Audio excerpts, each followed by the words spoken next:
I've been laying into General Milley for, well, a couple of days now and exploding with a certain kind of controlled fury about what this guy has been doing. Usurping the power of the elected president, in a sense, making himself the de facto president, colluding with the opposition leader of the other party, that's bad enough, but even worse, colluding with a foreign adversary against his own commander in chief. Now, this is very bad stuff, but it's time for a moment to cool it down and look in a more objective way at what Milley has done and what needs to be done about it. Now, I don't think a whole lot is going to be done about it. Why? Because Biden says he has full confidence in Milley. And this is nothing more than a demonstration that the guy who has made a whole bunch of money in China, you can almost call him China's man in the White House, is standing up for China's man at the top ranks of the US military. Now, Milley is really committed two separate offenses here, and we want to itemize them a little more carefully. The first one is the usurpation of power.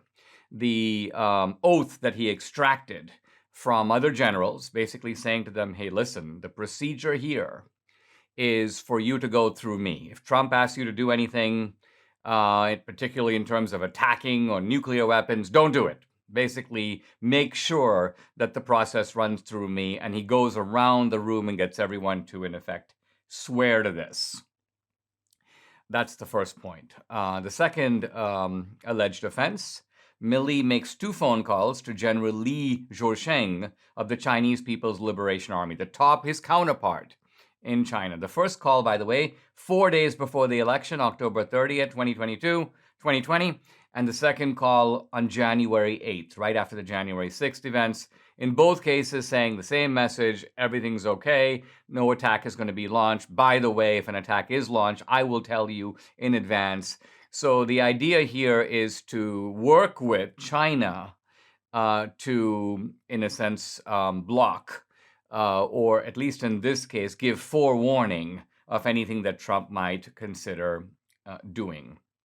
Now, the first question is whether these facts reported in Woodward's book are, in fact, accurate.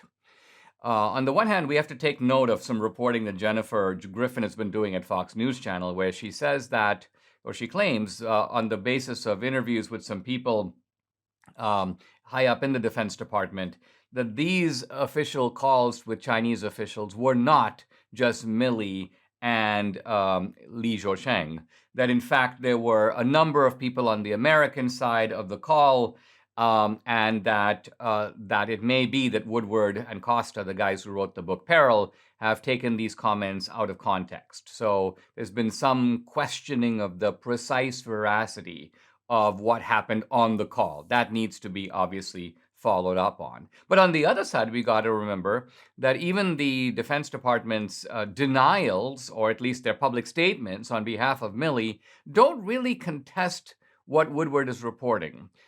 They take the view that, well, this is in the normal course of business. Well, General Milley was simply providing reassurances. That's part of his job. And no, he wasn't trying to usurp power from Trump. He was merely, quote, making sure that the generals around him understood the proper procedure. But all of this kind of anodyne narrative, I think, misses the point that General Milley is a partisan. This guy, even going back to...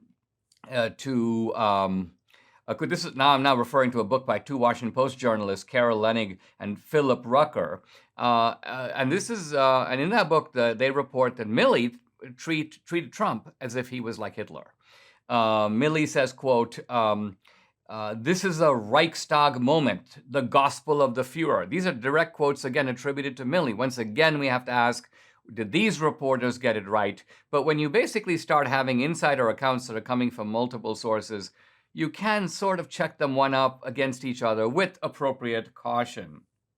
Now, let's look at these two things one by one. The first thing, the so-called oath. Let's remember that Milley himself took an oath, and that oath is to the Constitution. He swore to uphold and defend the Constitution. Now, what is the constitutional process for dealing with this? What is the constitutional process? Let's even assume that Trump was, quote, going rogue, what is the constitutional process for dealing with that? Well, it turns out there is one. It's called the 25th Amendment. And according to the 25th Amendment, the vice president and the majority of the cabinet have to sign a declaration that Trump is somehow out of control, incapable of holding office. Pence would then become the acting president. Trump would have 4 days to object. Both chambers of Congress will then have to vote, and it takes a 2/3 vote to remove Trump. Now, none of this happened. None of this was even going to happen. But the point is, if it doesn't happen, there's no alternative road. There's no alternative road where Milley can say, well, that's really not going to happen. So therefore, I'm just going to take power by coup. And it's going to be a short-term coup. Don't worry about it. No, there's no provision to do that. That's unconstitutional. That is a complete violation of the constitutional process. So it doesn't matter if General Milley thought that there's a reasonable, let's take the extreme. Trump said to General Milley, attack China. Now, what is the law in that case? The law in that case is really simple. Milley must carry out the order as long as what Trump is asking is legal. So it is completely legal for the President of the United States to order an attack. By the way, it doesn't matter whether what Trump is doing is reasonable. Milley does not have the authority to say, you're doing something unreasonable. I get to override your authority. It may seem reasonable to you, but it's not reasonable. None of this doesn't even come into play. It is true that you don't have to follow any order. Going back to the Vietnam era, going back to the Nazi era, this idea that I'm just following orders doesn't really work. So if Trump gave Milley orders that were flatly illegal, then Milley had every right to say, I'm not doing it, or I'm going to resign rather than do it. But this idea that Milley could find his own way around Trump, tip off the Chinese leadership. Now, if so, the point is, did he actually do that? And the truth of it is, we need an inquiry to find out.